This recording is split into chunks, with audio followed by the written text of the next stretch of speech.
Welcome to Weekly Cheats, where after a week of eating clean, it's time for something sweet. Today we're going to be making homemade fudge. I've come across tons of different recipes over the years, but my family recipe has always been the best. In fact, the name of it is called $1 Million Fudge, so that's what we're going to make today. Alright, the first thing, if you like nuts, I prefer walnuts. I'm going to put roughly 1.5 cups to 2 cups of nuts in there.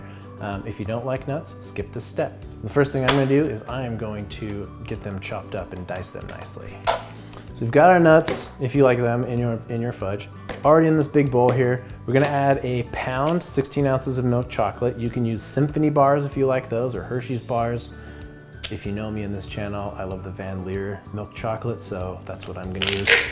And then we're going to do one 12-ounce package or 2 6-ounce packages of semi-sweet chocolate. Throw that in there. And then we're going to do a pint, or roughly 16 ounces. These are 7-ounce jars of Marshmallow Cream, so it's not a full pint. If you really want to make up the extra 2 ounces, you can throw a handful of actual marshmallows in there, but we're fine with 2. All right, before we start heating anything up, it's good to just get this ready to go. So I've got parchment paper here. All I'm going to do is I'm just going to snip the corners so I can fold the edges up. Now we can just set it down in, and we can fold it right along. This way it'll make it really easy to get the fudge out. For the part that we're going to heat up, we need 1/3 cup of butter, a dash of salt, which I've already got in here, so it's melting down. We're going to do 1 can of evaporated milk, and then 4.5 cups of sugar. We're going to heat this up, and we're going to bring it to a boil, and then we're going to stir it for 4 minutes after it started to boil. Okay, so now we've started to boil, so we're going to turn the heat down to medium, and we're going to set a timer for 4 minutes. And then we're just going to keep stirring right now until that 4 minutes is up, and then we're going to pour it in with all the other stuff, the chocolate, the nuts, the marshmallow cream, and we'll mix that together, and it'll pretty much be done once we put it in our pan. All right, our 4 minutes is up. We're just gonna pour this straight on here.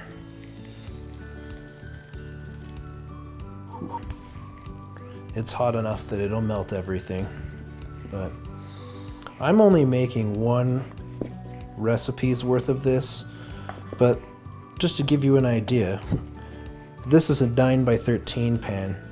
When I was growing up, my mom used to make this all the time. It was a family recipe, and she made it was either a double batch or a 1.5 batch, because it was an 11x15 huge glass pan. And I was just at home, I don't know how old I was, 8, watching cartoons.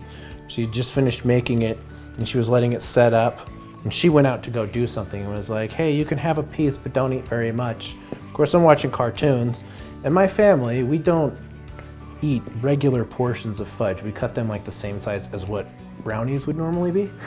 So I go in and I cut a huge chunk of it, and I'm watching cartoons, and I go back, and every commercial break I'm like, hey, I could eat some more of that. That was delicious.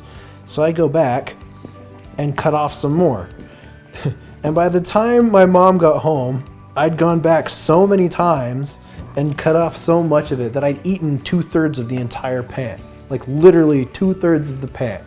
She was so mad because it was to give away. She made it for holidays, right? To give away for like Thanksgiving and Christmas and stuff. It's just so good though. Just so you know, this recipe yields 5 pounds of fudge, so you'll have plenty.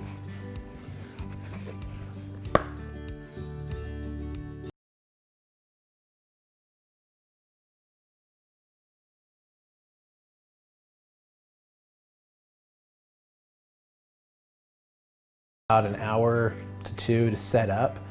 You could put it in your fridge to speed that process up if you'd like.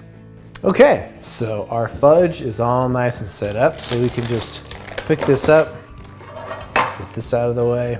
What I like to do is just kind of chop this up into pieces, and then I'm gonna have it where before I plate it, or we're gonna drizzle some dark chocolate over the top of it, because I do that stuff, you know.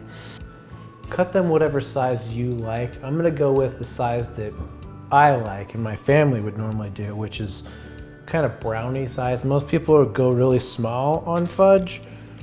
I've never understood that, because I do. Oh.